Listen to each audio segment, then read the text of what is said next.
performants les uns que les autres. Chaque jour, de gigantesques avions transportent des millions de tonnes de marchandises aux quatre coins du monde. Nous avons décidé de mettre 5 de ces géants sous le feu des projecteurs. Lequel est le meilleur? Lequel est le plus gros, le plus rapide, le plus puissant? C'est le meilleur avion de transport tactique au monde. Lequel a la plus grande capacité? Lequel peut décoller le plus facilement? Les gens se demandaient comment cet avion pourrait voler.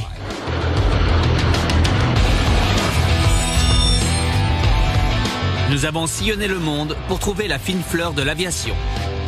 Puis nous avons fait de multiples tests et analyses afin de déterminer lequel de ces prodiges est le meilleur avion géant au monde. Chaque jour, plus de 76 000 vols sont recensés dans l'espace aérien mondial. Ils transportent des marchandises ou des personnes dans tous les pays du monde. Ces avions nous rappellent à quel point voler est extraordinaire. En les regardant, on se dit « Comment quelque chose d'aussi gros peut rester dans les airs ?» Nous avons choisi de comparer 5 de ces avions hors normes. Le Beluga, ou super transporteur, un mastodonte conçu pour conduire d'autres avions d'un point A à un point B. Le C-17 Globemaster, un avion de transport tactique capable d'intervenir sur les chemins de terre. Le H-4 Hercule, surnommé Loi en épicéa, le plus imposant hydravion jamais construit et le seul appareil en bois de notre sélection. L'Aeroscraft, l'équivalent américain du Zeppelin allemand conçu pour révolutionner l'aviation. Et le B-2 Spirit, un bombardier américain qu'aucun radar ne peut détecter.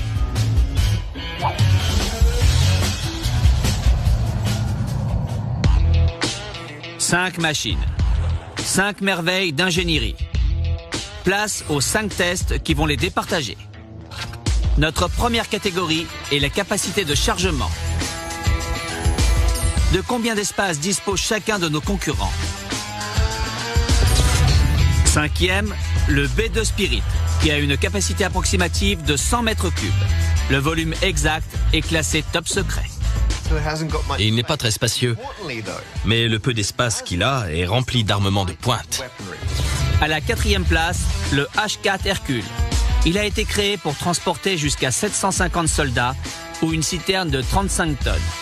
L'espace intérieur avoisine les 450 mètres cubes. Cet avion était extrêmement moderne pour l'époque. Les ingénieurs s'en inspirent encore aujourd'hui. 3e, le C-17 Globemaster et sa soute de 590 mètres cubes. Il peut transporter 77 tonnes de marchandises. Ce qui est intéressant avec le C-17, c'est qu'il peut transporter différentes sortes de chargements. Des troupes, des véhicules. Au besoin, il peut même faire office d'hôpital. Il contient tout le matériel nécessaire. En 2e position, l'Aeroscraft. Quand il sera opérationnel, le Zeppelin devrait atteindre une capacité supérieure à 7000 mètres cubes. Si cet engin tient toutes ses promesses, une fois que les essais seront terminés, il surpassera tous ses prédécesseurs. En attendant ce jour, la première place revient au super transporteur grâce à sa capacité de chargement de 1400 mètres cubes. Le titan du transport est surnommé le Beluga. En termes de volume, il est réputé pour être imbattable. C'est un monstre. Le Beluga est l'avion idéal pour transporter les cargos les plus volumineux. En effet, cet avion de ligne modifié a un appétit insatiable. Ce jour-là, le capitaine Jean-Marc Préti, qui a 8500 heures de vol à son actif, a une mission à remplir. Au départ de Toulouse, il doit se rendre au Royaume-Uni pour récupérer les ailes d'un avion de ligne. Il doit ensuite les livrer à Hambourg, en Allemagne, tout cela en 7 heures à peine. On transporte tout type de matériel fabriqué par les sous-traitants Airbus, que ce soit des ailes, des fuselages, sont transportés dans notre avion. Si les ailes commandées par la société qui emploie Jean-Marc ne sont pas livrées avant 19 heures, le processus d'assemblage sera interrompu. Selon les centres météorologiques, il y aura beaucoup de vent au Royaume-Uni et en Allemagne. Le voyage promet d'être difficile. Pour piloter cet avion, c'est comme un autre avion, je dirais, mis à part la particularité du décollage et de l'atterrissage, où on est vraiment très limité en vent travers. Et donc on a des limitations un peu plus basses qu'un autre avion. Le capitaine Pretty établit son plan de vol. Il n'est pas le seul à être sous pression. À Bruton, au Pays de Galles, une équipe d'ingénieurs se démène pour que les nouvelles ailes soient prêtes quand il viendra les chercher. Paul Anderson est responsable des livraisons d'ailes. Fort de ses 17 ans d'expérience dans l'aéronautique, il est chargé de transférer les ailes à l'intérieur du Beluga au plus vite. Nous devons impérativement réussir à charger et tourner l'avion en 1h45 minutes. Sinon, les chaînes de production de Hambourg, Toulouse et Brême ne pourront pas terminer leurs avions. Ici c'est bon. C'est à moi de jouer. J'ai du pain sur la planche. Paul et son équipe disposent de moins de 2 heures pour préparer la commande avant l'arrivée du Beluga.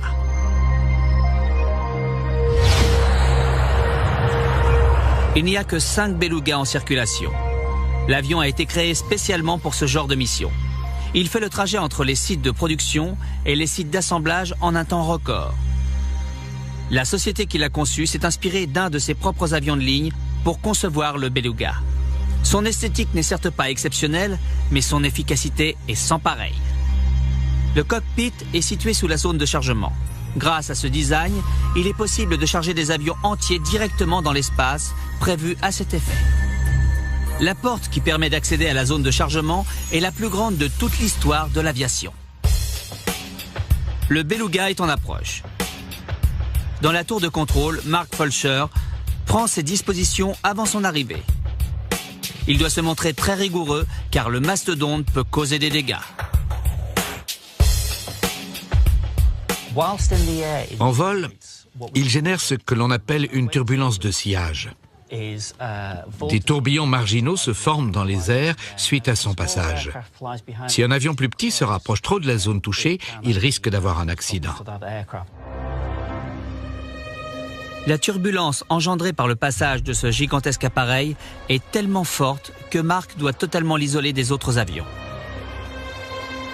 Le Beluga pose un autre problème. Pour le pilote, il est plus simple de décoller et d'atterrir dans le sens du vent. Cependant, quand le Beluga est confronté à un vent de travers assez puissant, son imposante carcasse agit comme une énorme voile. Elle génère des vibrations qui dévient l'avion de sa course et rendent l'atterrissage impossible. Le vent de travers atteint les 40 km/h, la limite autorisée pour l'atterrissage du Beluga. Et selon les prévisions météorologiques, cela va empirer. Pour couronner le tout, le vent pourrait empêcher l'équipe au sol d'ouvrir l'immense porte de la soute de chargement. À Bruton, Paul et son équipe placent les ailes dans une chargeuse qui ne pèse pas moins de 90 tonnes. Mark, le contrôleur aérien, aperçoit le Beluga au loin. Beluga en approche, piste 2, vent de travers à 36 km/h. Il est 12h15. Après avoir lutté contre le vent de travers, le capitaine Pretty se pose. Il est parfaitement dans les temps. Il se dirige lentement vers l'aire de stationnement. Pendant ce temps, l'équipe galloise est sur le qui-vive. Quand la porte de la soute s'ouvrira, les techniciens ne disposeront que de 90 minutes pour déplacer les ailes à l'intérieur. Celles-ci seront transférées à l'aide d'une chargeuse spécialisée ainsi que de lasers pour éviter d'endommager le fuselage. La manœuvre commence.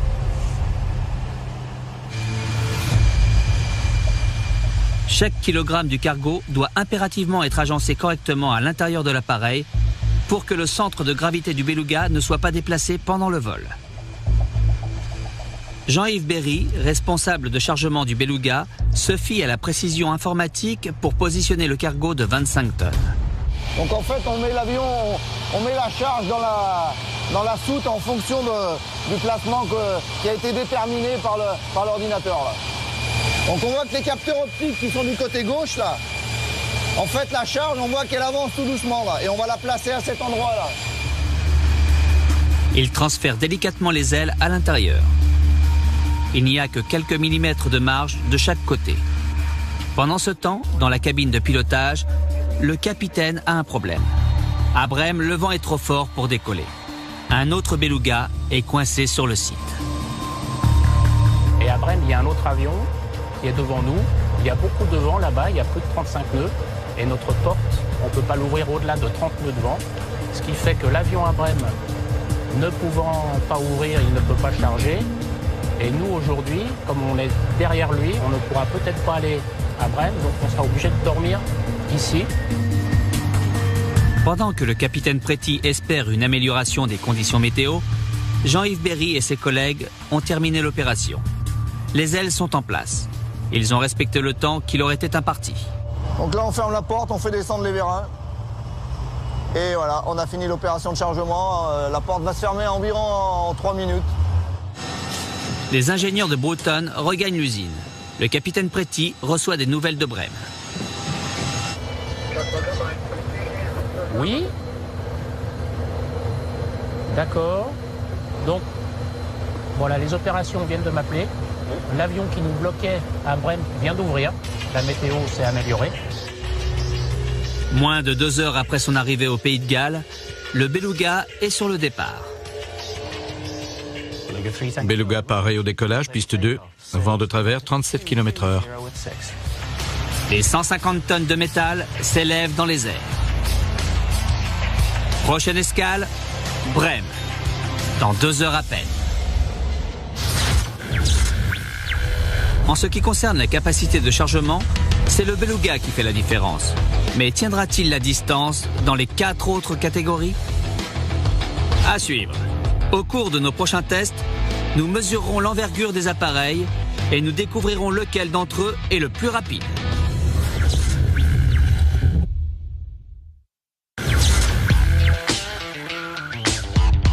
Nous comparons les performances de 5 des plus gigantesques avions au monde.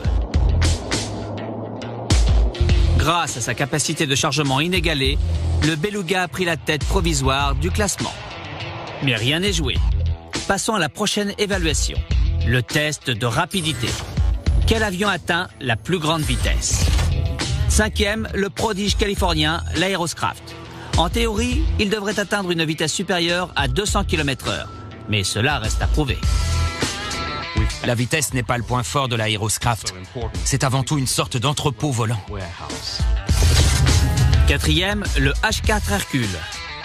Sa vitesse maximale avait été estimée à plus de 300 km/h. De fait, il n'a jamais dépassé les 160 km/h. Il n'est pas plus rapide qu'une voiture ordinaire. Cela dit, une voiture ordinaire n'est pas en bois et elle ne fait pas près de 100 mètres de large. Le beluga se classe en 3e position. Ce titan est capable de voler à 900 km/h. En vol, il a une allure assez particulière. Il n'est pas très classe. Il a été conçu pour transporter des pièces d'avion. C'est un boulot très spécial. L'esthétique est adaptée à ses besoins. Le C-17 Globemaster rafle la 2e place. Il peut voler à près de 1000 km/h.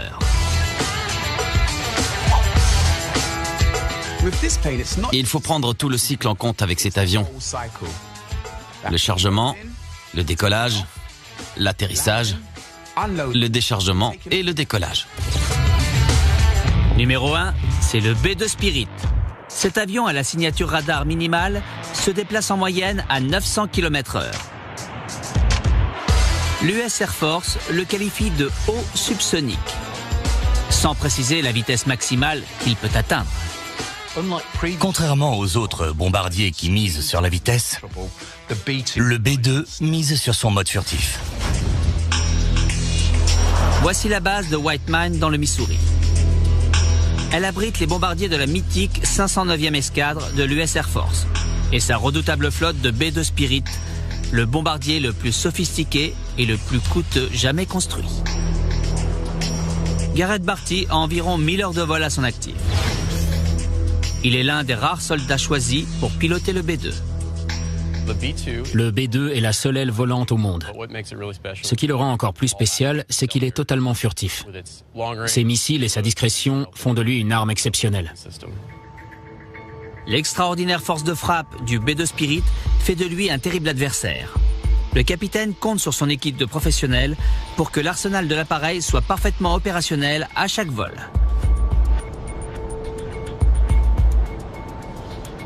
L'officier Hugo Astudillo est spécialisé dans le chargement des armes militaires. Ce jour-là, il doit faire passer un examen très important aux nouvelles recrues de son unité. Imaginons que vous deviez fixer des boulons. Si vous ne les vissez pas correctement, ça va donner ça. Tout le truc va glisser vers l'avant. Oui, boum. Charger 18 tonnes de bombes dans un B2 Spirit demande une précision chirurgicale. Pour les jeunes recrues, la vivacité est également une qualité essentielle. Elles vont être soumises à une épreuve de rapidité. Vous allez devoir charger un AGM 158 avec les munitions adaptées. Vous disposez de 15 minutes. Allez-y. Leur avenir dans ce métier dépend du résultat de ce test. Ils viennent à peine d'être transférés chez nous. Ils apprennent comment recharger les armes correctement et en toute sécurité. Ceci est leur premier gros test. J'espère qu'ils réussiront. Sans ça, ils ne pourront pas continuer. La mission de l'équipe est de charger une réplique exacte de la soute à bombe d'un B2 avec des copies d'engins explosifs dernier cri. Et cela en utilisant du matériel spécialisé. Si ces jeunes recrues ne parviennent pas à accomplir la mission en 15 minutes, leurs chances de se spécialiser dans le chargement d'armement militaire seront sévèrement compromises. Le projet B2 Spirit a été classé top secret pendant 10 ans avant la mise en service de l'appareil en 1993. Conçu pour surpasser tous les autres bombardiers du marché, il peut se rendre partout dans le monde sans être détecté. Le B2 a tout de suite été considéré comme un atout précieux. Aucune cible n'est hors de sa portée. Sa seule faiblesse potentielle, ce sont ses pilotes. Mais ils subissent un entraînement intensif. On décolle dans le Missouri, on va n'importe où dans le monde et on revient. Sa capacité à se jouer des radars, à survoler les espaces aériens ennemis et à lancer des missiles avec une discrétion absolue fait du B2 Spirit un adversaire de taille. Chaque détail de son design a pour but d'optimiser sa faculté à se rendre invisible. Son fuselage, parfaitement droit, dévie ou absorbe les ondes radar. Ces moteurs sont situés à l'intérieur de la cellule afin de dissiper les traînées de condensation qui trahissent la présence d'un appareil. De par sa forme, il est difficile à repérer dans le ciel. De plus, il lui faut remarquablement peu de puissance pour voler. Il est donc silencieux, redoutable et pratiquement invisible. La première fois que j'ai piloté un B2, j'étais comme un gosse. J'admirais ses ailes noires qui ne ressemblaient à aucune autre. Même maintenant, je n'oublie pas que je suis aux commandes d'une machine qui a coûté plus de 2 milliards de dollars. Il n'y en a que 20 dans le monde entier. C'est un grand honneur et une énorme responsabilité. Alors que les pilotes préparent leur prochaine mission d'entraînement, les nouvelles recrues du sergent Astudillo viennent de terminer leur épreuve d'évaluation. Ils ont réussi à disposer les bombes dans la soute factice en un temps record. Ils ont fait de l'excellent travail. Ça a été un succès total. Ils font partie de l'unité maintenant. Félicitations. Ces novices vont avoir la chance de charger un véritable B2. Aux côtés de soldats expérimentés, ils vont avoir accès au bombardier le plus performant jamais construit. Je suis très fier de travailler sur les B2 Spirit. Dans toute l'Air Force, il n'y a qu'une seule base qui arme ces engins. La sélection est très rigoureuse parmi les soldats. C'est un privilège que d'être assigné ici.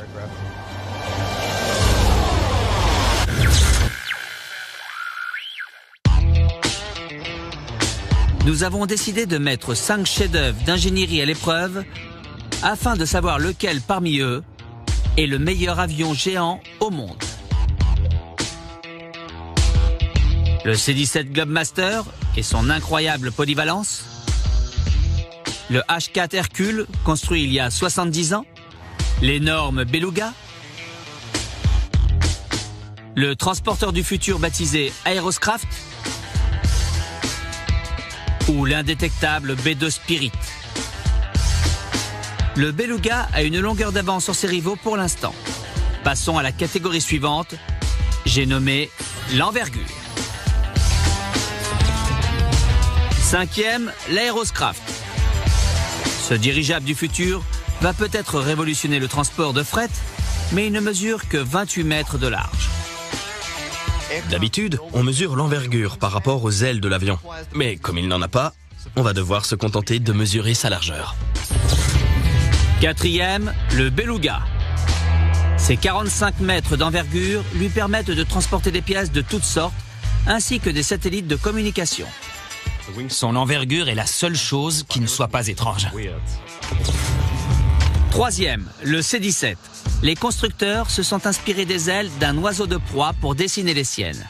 Leurs 51 mètres d'envergure compensent la petite taille de l'appareil. Quand on observe la position des ailes, on voit qu'elles sont situées au sommet de la cellule. Cela augmente la stabilité de l'avion. 2e, le B-2 Spirit. Le bombardier de l'US Air Force possède une envergure supérieure à 52 mètres. Le B-2 est une aile volante géante. On a du mal à se rendre compte qu'il a une envergure aussi impressionnante. Elle est de 52 mètres, soit 26 taxis londoniens mis bout à bout. Mais le H-4 Hercule, plus connu sous le nom de Loin en épicéa, est loin devant avec ses 97 mètres d'envergure. Il a presque 70 ans, mais il détient toujours le record de la plus grande envergure. Le 2 novembre 1947. Le plus gros avion jamais construit prend son envol près de Long Beach, en Californie.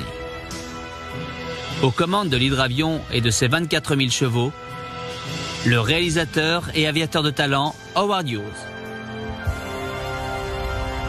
Il s'est mis en tête de créer le premier transporteur militaire transatlantique au monde. Le H-4 était 3 fois plus volumineux que tous les appareils de l'époque. Peu de gens croyaient qu'il pourrait prendre son envol, mais il y est arrivé. Une seule fois, pendant moins d'1 minute. Malgré tout, Hughes a donné tort à tous ses détracteurs, et son avion est entré dans l'histoire de l'aviation. À présent, le Titan se trouve dans l'Oregon. Il est exposé au musée Evergreen, spécialisé dans l'aéronautique. Chip Yates est aviateur. Il a déjà battu plusieurs records. C'est également un pionnier de l'aéronautique électrique. Il est venu étudier le H-4 car il compte s'inspirer des nombreuses innovations de son design pour construire un avion et établir un nouveau record transatlantique.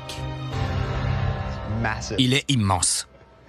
On a beau lire des tas d'articles sur cet avion, quand on le voit, on est bluffé.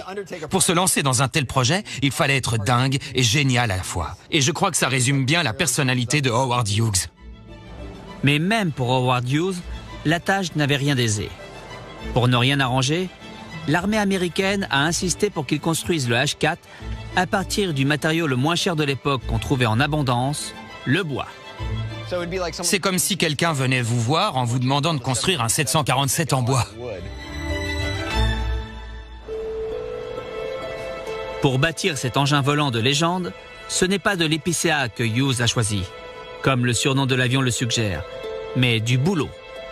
Celui-ci a permis de développer une technique qui est toujours utilisée dans l'aéronautique moderne. Pour réussir ce pari fou, Hughes et ses associés ont inventé un composite. Ils travaillaient à partir de bandes de bois très fines, qui étaient donc suffisamment flexibles pour prendre la forme de la coque. Ils les ont placées dans le sens de la largeur, comme on le fait avec la fibre de verre aujourd'hui. Ensuite, ils ont collé le tout et posé 8 tonnes de clous. Une fois que c'était sec, ils ont enlevé tous les clous pour réduire la masse de l'avion. La structure est très solide. Ce composite est un peu l'ancêtre de ceux que l'on utilise aujourd'hui. Les couches de bois sont extrêmement résistantes et légères à la fois. C'est le top en matière d'aviation. Ce nouveau fuselage n'était que la première d'une série d'innovations conçues par Hughes. En effet, pour permettre aux pilotes de contrôler l'immense carcasse de l'avion, il a imaginé une autre technique novatrice.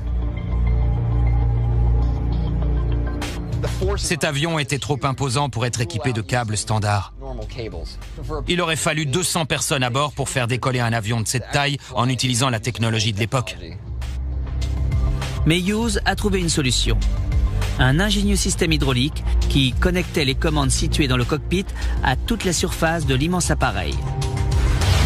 Et ceci non pas à l'aide de câbles, mais de tubes remplis de fluide hydraulique sous pression. Ce dispositif a révolutionné l'aéronautique. Le pilote pouvait générer une force considérable grâce à une simple pression des commandes. Tous les gros avions de ligne ont été construits selon ce modèle jusqu'à ce que le système soit informatisé. La construction de l'H4 a été achevée 4 ans après la date initialement prévue. En novembre 1947, le monde entier retient son souffle alors que l'inventeur s'installe aux commandes pour effectuer un vol test. On y est. C'est ici qu'Howard Hughes s'est assis et qu'il a dû décider s'il allait tenter de décoller ou non, alors que le monde entier avait les yeux braqués sur lui. Il a mis les gaz, 24 000 chevaux. Il a poussé jusqu'à 130 km/h. Hop, il a décollé. Le H4 s'est élevé à 21 mètres d'altitude seulement et n'a parcouru qu'1,5 km dans les airs.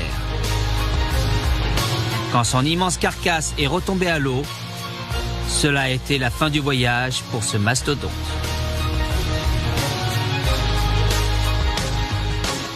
Les coûts de production avaient grimpé en flèche et les innovations de Hughes étaient déjà obsolètes. Même si l'oie en épicéa n'a pris son envol qu'une seule et unique fois, cela a suffi. Hughes a su prouver au monde qu'un avion de cette taille pouvait bel et bien voler. Grâce à sa première visite au musée, Chip Yates a compris qu'en termes de design aéronautique, rien n'est impossible. Dans les années 1940, les gens se demandaient comment cet avion pourrait voler. Mais Hughes leur a montré que c'était possible et c'est grâce à lui qu'on a pu concevoir certains bombardiers, des appareils à grande autonomie et les avions de ligne modernes. Après les 3 premiers tests, il apparaît que 2 de nos concurrents se disputent la première place.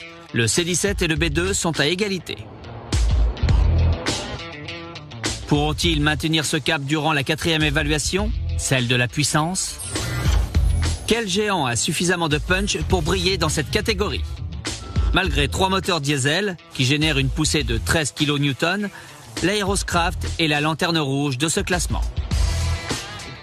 Il faut un moteur pour propulser cet engin dans les airs, mais c'est une sorte de gros ballon. Une fois qu'il est là-haut, le moteur est quasiment inutile. Avant-dernier, le H4. Ces 8 moteurs généraient 130 kN. Cet avion est immense.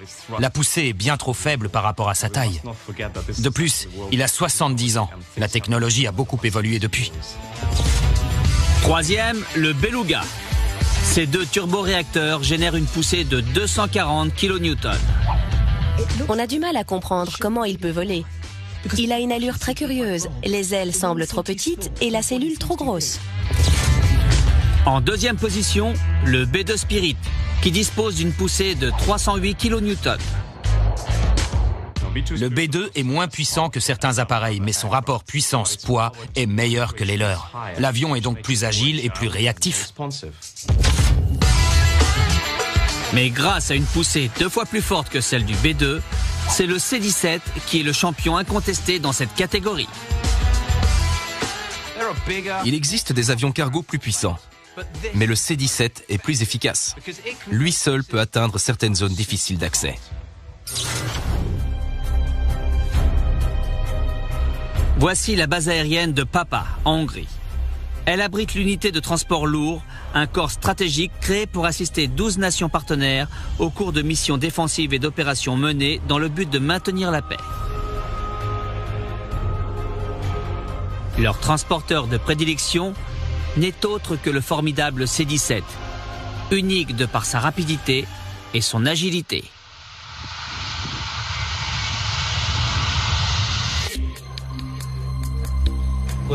On va déplacer celle-là vers l'avant. Ah ouais. Et celle-ci vers l'arrière. Les sergents David Velasquez et Risto Jourov sont responsables du port aérien de la base. Ce jour-là, ils ont pour mission de préparer un cargo de 11 000 kilos destiné à des soldats affectés en Afghanistan à 4 000 km de leur base. Ils ont 3 heures pour charger l'appareil et le préparer avant le décollage. La disposition du chargement est extrêmement importante. Ils n'ont pas le droit à l'erreur. Si le poids du cargo est mal réparti, il pourrait y avoir un déséquilibre à l'avant ou à l'arrière. Cela causerait des problèmes au décollage et à l'atterrissage. Dans les années 80, l'US Air Force a souhaité construire un avion de transport tactique. Le C-17 a été développé. Cet avion a une capacité de chargement impressionnante. De plus, il est à la fois puissant et maniable. Il est donc naturellement devenu le transporteur de prédilection de l'armée qui l'envoie en mission aux 4 coins de la planète. À la base de Papa, David et Risto doivent calculer la position de chaque palette avec précision afin de ne pas déplacer le centre de gravité du C-17 Globemaster. Chaque carré représente un cargo de plusieurs tonnes. La moindre erreur pourrait avoir des conséquences catastrophiques pour l'appareil et l'équipage. Essaye de mettre certaines palettes à l'avant pour déplacer le centre de gravité. Bien, remonte-les toutes. Voilà. Imprime le plan, on va tout préparer et lancer la mission. 2 heures à peine avant le départ du C-17, Risto, David et leur équipe se rendent dans les entrepôts où sont stockés le matériel qu'ils doivent envoyer en Afghanistan. Seule une poignée de soldats sont qualifiés pour piloter ce transporteur qui vaut plusieurs millions de dollars. Denis Van Nistelrooy, un capitaine qui a plus de 2500 heures de vol à son actif, est l'un de ces pilotes d'élite. C'est le meilleur avion de transport tactique au monde. Il peut transporter d'énormes cargos. Il a 4 moteurs. Il peut faire office d'avion ravitailleur ou parachuter des hommes et des vivres. Son incroyable puissance permet au C-17 de décoller sur une piste d'à peine 86 mètres de long, soit 1/8 de la distance nécessaire à un 747. Il peut atteindre les 1000 km/h. Il est donc plus rapide que la plupart des avions de fret. Ces statistiques sont certes impressionnantes, mais c'est son extraordinaire capacité à exploiter sa puissance qui le démarque de ses rivaux. Le C-17 a une particularité unique. Il peut utiliser ses inverseurs de poussée en plein ciel. Il peut atteindre un taux de descente très élevé, ce qui veut dire qu'il peut se maintenir en hauteur très longtemps et amorcer sa descente au dernier moment. Chacun des 4 turboréacteurs est équipé de portes coulissantes actionnées grâce à un système hydraulique. Quand les inverseurs sont activés, les portes se déplacent de façon à modifier le mouvement de la poussée vers le haut. Cette innovation, alliée à un design qui rappelle le profil d'un oiseau de proie, permet au C-17 d'amorcer une descente en piqué et de se poser sur des chemins de terre isolés.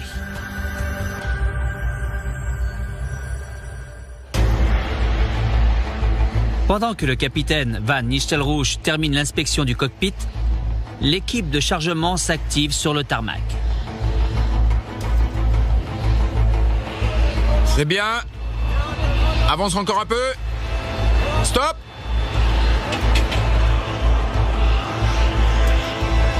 C'est bon.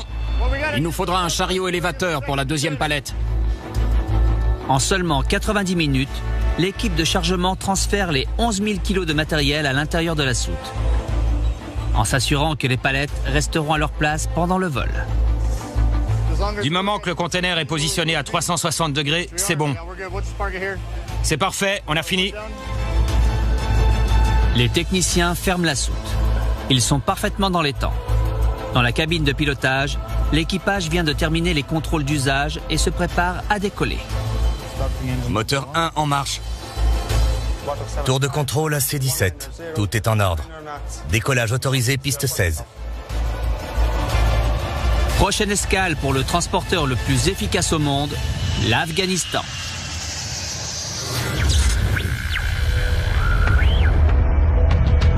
Après ce 4e test, il semble que le C-17 vole vers la victoire. Mais il reste encore une catégorie à étudier avant d'établir le verdict final et de connaître le nom du grand vainqueur.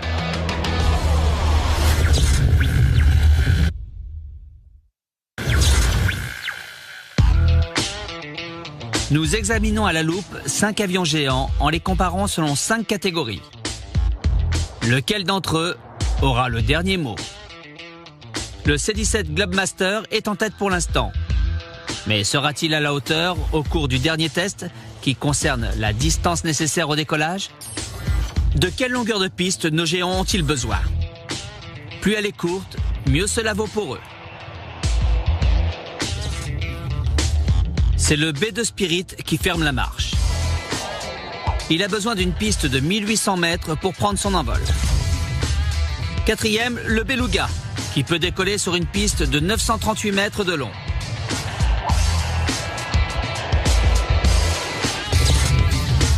Troisième, le H4 Hercule.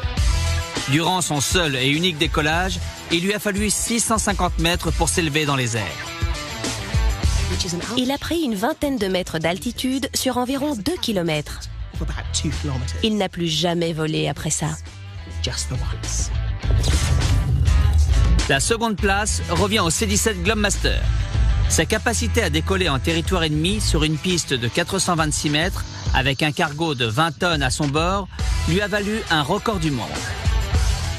Ce qui le rend unique dans sa catégorie, c'est qu'il a été conçu pour intervenir dans des zones de combat. Il peut même atterrir sur des chemins de terre. En première position, on retrouve le transporteur du futur, l'Aeroscraft, qui a besoin d'une distance de 0 mètre pour décoller. Décollage vertical, atterrissage vertical et une grosse capacité de chargement. Si en plus il est maniable et qu'il consomme peu, il aura toutes les qualités.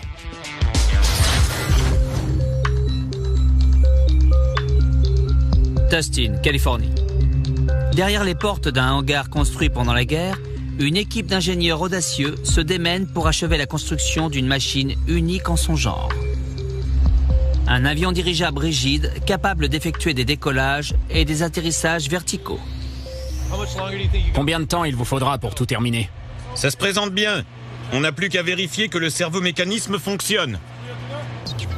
Tim Kenny est spécialisé dans la conception d'avions plus légers que l'air. Il est l'ingénieur en chef du projet Aeroscraft. Ce jour-là, Tim et son équipe sont soumis à une pression croissante. Leur prototype doit effectuer un vol test sous peu. Mais l'un des composants principaux ne fonctionne pas. Il s'agit d'un des servomécanismes qui fait tourner les moteurs de l'Aeroscraft de façon à ce qu'ils soient positionnés à la verticale lors du décollage. Si le problème persiste, l'avion ne pourra pas décoller. Le test devra être reporté. Ce test est capital pour nous. C'est le grand jour. Nous voulons prouver que notre Aeroscraft et ses 66 tonnes sont bel et bien capables de voler. L'avion dirigeable de 81 mètres de long, surnommé Dragon Dream, soit littéralement le rêve du dragon, a déjà pris son envol à l'intérieur du hangar. S'ils veulent révolutionner l'aviation, ils doivent maintenant le faire décoller à l'air libre. Aucun appareil ne peut atteindre des zones dépourvues de pistes d'atterrissage. Celui-ci pourra transporter son cargo à destination et le décharger sans même toucher le sol. Le secret de l'Aeroscraft, c'est son système de flottaison qui s'inspire de celui des sous-marins. Comme tous les dirigeables modernes, il flotte grâce à de l'hélium. Un système de lestage permet à l'appareil de piquer vers le sol. L'hélium est compressé dans des tanks et remplacé par de l'air qui est plus lourd. Une fois le cargo chargé, l'air est rejeté dans l'atmosphère et l'hélium décompressé, afin que l'avion reprenne de l'altitude. C'est le moment de vérité pour les ingénieurs de l'Aeroscraft. Ils vont tester leur servomécanisme une dernière fois. En cas d'échec, l'engin ne pourra pas décoller. Ils n'auront pas d'autre choix que de retourner à leur crayon pour corriger le design. Notre but est de régler le nouveau servomécanisme et de s'assurer qu'il est opérationnel. Mounir Jojoverge devrait être aux commandes durant le vol test. Mais si le servomécanisme n'est pas réparé, il devra renoncer à son rêve. Il ne s'installera jamais plus dans le cockpit dernier cri. Ce cockpit est tout à fait remarquable. Pour commencer, d'ici, on a une vision à 360 degrés pour pouvoir regarder dans toutes les directions. Ensuite, tous les systèmes peuvent être contrôlés grâce à des écrans tactiles. C'est un mode de pilotage très intuitif. Le moment fatidique est arrivé. Testez le moteur gauche, tout est en ordre de notre côté. Mounir fait tourner l'un des moteurs pourvu d'une puissance de 300 chevaux.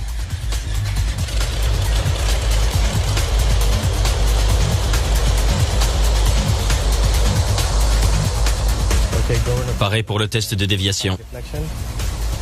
Il tire doucement le manche. 10 mètres plus bas, le moteur s'oriente à la verticale. L'équipe au sol observe attentivement le servomécanisme. C'est très concluant. La démonstration s'est on ne peut mieux passer. Toute l'équipe est soulagée de constater que le composant est capable de supporter le poids du moteur. Très beau travail, les gars. Grâce à ce succès, le vol test aura bien lieu à la date prévue. Chaque étape que nous franchissons nous rapproche du vol test. Nous sommes tous très impatients d'y être. La rotation était parfaite, très fluide. Bien joué. Mon équipe a fait de l'excellent boulot. Le nouveau servomécanisme est opérationnel, on va pouvoir faire voler cette petite merveille en extérieur. La journée a été productive pour l'équipe de Tustin. Encore bravo. Merci. De rien. Allez, je me sauve. Cette étape les rapproche de leur rêve. Créer un transporteur plus léger que l'air qui sera différent de tous les autres appareils qui parcourent le ciel. 5 machines hors du commun. 5 prodiges de l'ingénierie moderne qui ont chacun leur point fort. Lequel parmi ces avions géants sortira son épingle du jeu? Pour le savoir, nous avons compilé les résultats obtenus dans les 5 catégories concernant leur taille, leur vitesse, leur puissance, leur capacité de chargement et la distance minimale nécessaire au décollage. Place au classement final. L'Aeroscraft, notre ballon géant du futur, ne flotte que jusqu'à la 5e place. Loi en épicéa se contente de la 4e place, mais elle reste un oiseau rare. Le Beluga monte sur la 3e marche du podium. Le B2 Spirit s'approprie furtivement la 2e place. Vous l'aurez compris, notre grand vainqueur est le C-17 Globemaster, capable de transporter des véhicules et des troupes aux 4 coins du globe. Son agilité, sa vitesse et son incroyable puissance constituent des atouts imbattables. Je ne suis pas surpris qu'il soit numéro 1. Il a été conçu pour être supérieur en tout. Il transporte plus d'équipements, plus loin, plus vite. Je suis sûr qu'il sera toujours en service d'ici 50 ans.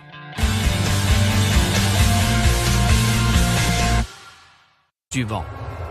Cependant, quand le Beluga est confronté à un vent de travers assez puissant, son imposante carcasse agit comme une énorme voile. Elle génère des vibrations qui dévient l'avion de sa course et rendent l'atterrissage impossible. Le vent de travers atteint les 40 km/h, la limite autorisée pour l'atterrissage du Beluga. Et selon les prévisions météorologiques, cela va empirer. Pour couronner le tout, le vent pourrait empêcher l'équipe au sol d'ouvrir l'immense porte de la soute de chargement. À Broughton, Paul et son équipe placent les ailes dans une chargeuse qui ne pèse pas moins de 90 tonnes. Marc, le contrôleur aérien, aperçoit le Beluga au loin. Beluga en approche, piste 2, vent de travers à 36 km/h. Il est 12h15. Après avoir lutté contre le vent de travers, le capitaine Pretty se pose. Il est parfaitement dans les temps. Il se dirige lentement vers l'aire de stationnement. Pendant ce temps, l'équipe galloise est sur le qui-vive. Quand la porte de la soute s'ouvrira, les techniciens ne disposeront que de 90 minutes pour déplacer les ailes à l'intérieur. Celles-ci seront transférées à l'aide d'une chargeuse spécialisée ainsi que de lasers pour éviter d'endommager le fuselage. La manœuvre commence.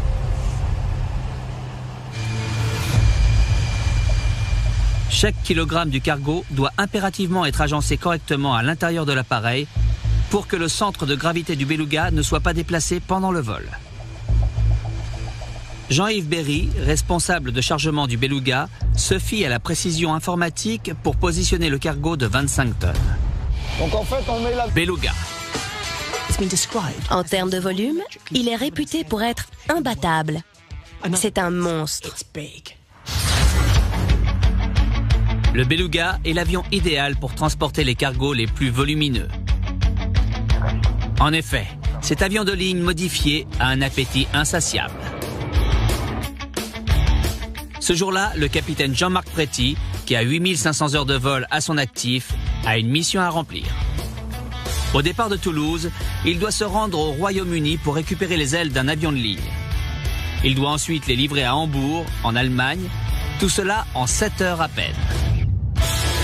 On transporte tout type de matériel fabriqué par les sous-traitants Airbus, que ce soit des ailes, des fuselages, sont transportés dans notre avion. Si les ailes commandées par la société qui emploie Jean-Marc ne sont pas livrées avant 19 heures, le processus d'assemblage sera interrompu. Selon les centres météorologiques, il y aura beaucoup de vent au Royaume-Uni et en Allemagne. Le voyage promet d'être difficile. Pour piloter cet avion, c'est comme un autre avion, je dirais, mis à part la particularité du décollage et de l'atterrissage, où on est vraiment très limité en vent travers. Et donc on a des limitations un peu plus basses qu'un autre avion. Le capitaine Préti établit son plan de vol. Il n'est pas le seul à être sous pression. À Bruton, au Pays de Galles, une équipe d'ingénieurs se démène pour que les nouvelles ailes soient prêtes quand il viendra les chercher. Paul Anderson est responsable des livraisons d'ailes. Fort de ses 17 ans d'expérience dans l'aéronautique, il est chargé de transférer les ailes à l'intérieur du Beluga au plus vite. Nous devons impérativement réussir à charger et tourner l'avion en 1 heure et 45 minutes. Sinon, les chaînes de production de Hambourg, Toulouse et Brême ne pourront pas terminer leurs avions. Ici, c'est bon. C'est à moi de jouer. J'ai du pain sur la planche. Paul et son équipe disposent de moins de 2 heures pour préparer la commande avant l'arrivée du Beluga.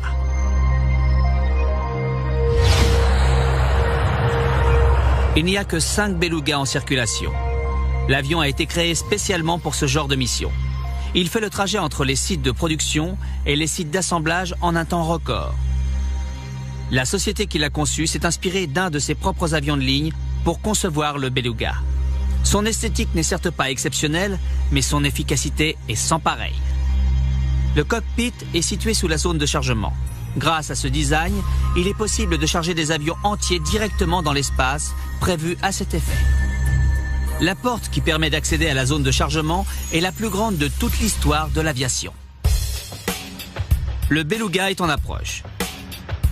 Dans la tour de contrôle, Mark Fulcher prend ses dispositions avant son arrivée.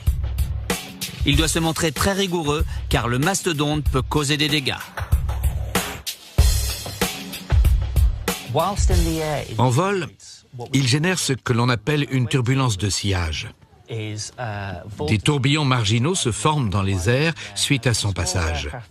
Si un avion plus petit se rapproche trop de la zone touchée, il risque d'avoir un accident. La turbulence engendrée par le passage de ce gigantesque appareil est tellement forte que Mark doit totalement l'isoler des autres avions. Le Beluga pose un autre problème.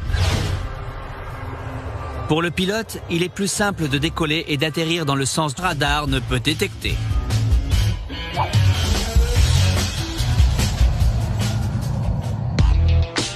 Cinq machines, 5 merveilles d'ingénierie. Place aux 5 tests qui vont les départager. Notre première catégorie est la capacité de chargement. De combien d'espace dispose chacun de nos concurrents? 5e, le B2 Spirit, qui a une capacité approximative de 100 mètres cubes. Le volume exact est classé top secret. Et il n'est pas très spacieux. Mais le peu d'espace qu'il a est rempli d'armements de pointe. À la 4e place, le H-4 Hercule. Il a été créé pour transporter jusqu'à 750 soldats ou une citerne de 35 tonnes. L'espace intérieur avoisine les 450 mètres cubes. Cet avion était extrêmement moderne pour l'époque. Les ingénieurs s'en inspirent encore aujourd'hui. 3e, le C-17 Globemaster et sa soute de 590 mètres cubes. Et il peut transporter 77 tonnes de marchandises. Ce qui est intéressant avec le C-17, c'est qu'il peut transporter différentes sortes de chargements. Des troupes, des véhicules. Au besoin, il peut même faire office d'hôpital. Il contient tout le matériel nécessaire. En 2e position, l'Aeroscraft. Quand il sera opérationnel, le Zeppelin devrait atteindre une capacité supérieure à 7000 mètres cubes. Si cet engin tient toutes ses promesses, une fois que les essais seront terminés, il surpassera tous ses prédécesseurs. En attendant ce jour, la première place revient au Super Transporteur grâce à sa capacité de chargement de 1400 mètres cubes. Le titan du transport est surnommé le plus performant les uns que les autres. Chaque jour, de gigantesques avions transportent des millions de tonnes de marchandises aux 4 coins du monde. Nous avons décidé de mettre 5 de ces géants sous le feu des projecteurs. Lequel est le meilleur ? Lequel est le plus gros, le plus rapide, le plus puissant? C'est le meilleur avion de transport tactique au monde. Lequel a la plus grande capacité? Lequel peut décoller le plus facilement? Les gens se demandaient comment cet avion pourrait voler.